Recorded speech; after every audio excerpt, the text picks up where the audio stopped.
Bonjour à tous, je suis Anna, l'auteure du blog Apprendre les bonnes manières.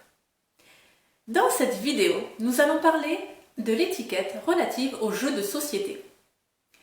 Cette vidéo m'enchante, nous allons parler d'Harry Potter. Alors, je suis une fan inconditionnelle. Alors voilà, anecdote introductive. Dans le 5e film d'Harry Potter, Harry Potter et l'Ordre du Phénix, il y a cette scène où les jeunes protagonistes, Hermione et Ron, s'entraînent au duel à la baguette magique. Ils s'entraînent, tout ça est bon enfant. Le but du jeu est de désarmer son adversaire au cours d'un duel. Ok, Ron et Hermione s'entraînent. Le duel commence et Hermione gagne. Hermione parvient à faire éjecter la baguette des mains de Ron.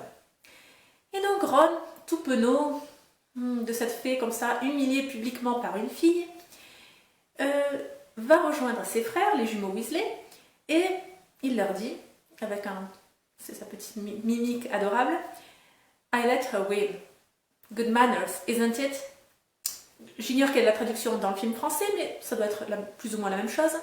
Je l'ai laissé gagner, c'est ça les bonnes manières, n'est-ce pas? Et les jumeaux Weasley qui, d'un air ironique, acquiescent. Ok.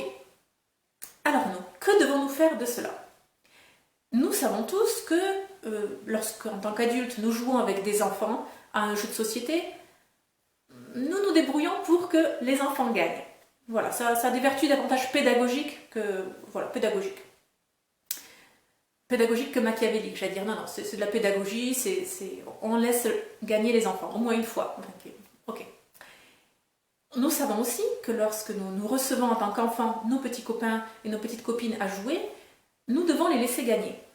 Nous jouons de sociétés que nous connaissons, ce sont les nôtres la plupart du temps, donc nous connaissons déjà les stratégies à adopter, nous connaissons les règles du jeu, ce n'est pas nouveau pour nous, et donc à ce moment-là, il convient, pour le confort de notre invité de 7-8 ans, de le laisser gagner. Enseignez ça à vos enfants, c'est pas facile. Voilà, pour qu'un enfant apprenne à perdre discrètement sans que son adversaire ne le voie, ça relève d'un grand art. Donc, prenez soin d'enseigner cela à vos enfants. Ok, là, c'est deux situations relativement simples.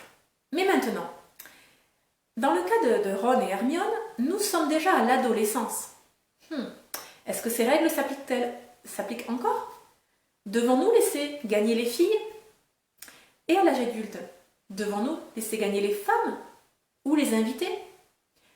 Il nous est arrivé plusieurs fois, lors d'un samedi soir entre amis, de finir le dîner par un jeu de société. À ce moment-là, les équipes sont les filles contre les garçons ou les couples. Nous mélangeons, nous sommes deux équipes. Et est-ce qu'il convient justement de laisser gagner les invités? De laisser gagner les femmes?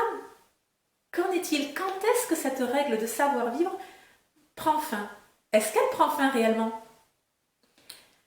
Je ne sais pas, je n'ai pas ces réponses, je ne les trouve pas dans les manuels de savoir-vivre. Je vous pose la question. Écrivez-moi en commentaire ou écrivez-moi en privé sur le blog Apprendre les bonnes manières. Écrivez-moi ce que vous en pensez. Convient-il encore de laisser gagner les filles, les femmes ou les invités? Très bien. Je vous laisse avec cette interrogation. On se retrouve dans 2 jours pour une nouvelle vidéo sur l'étiquette, le protocole ou les usages et les convenances à l'époque moderne. Je vous dis à très bientôt et n'oubliez pas, la bienséance fait la différence.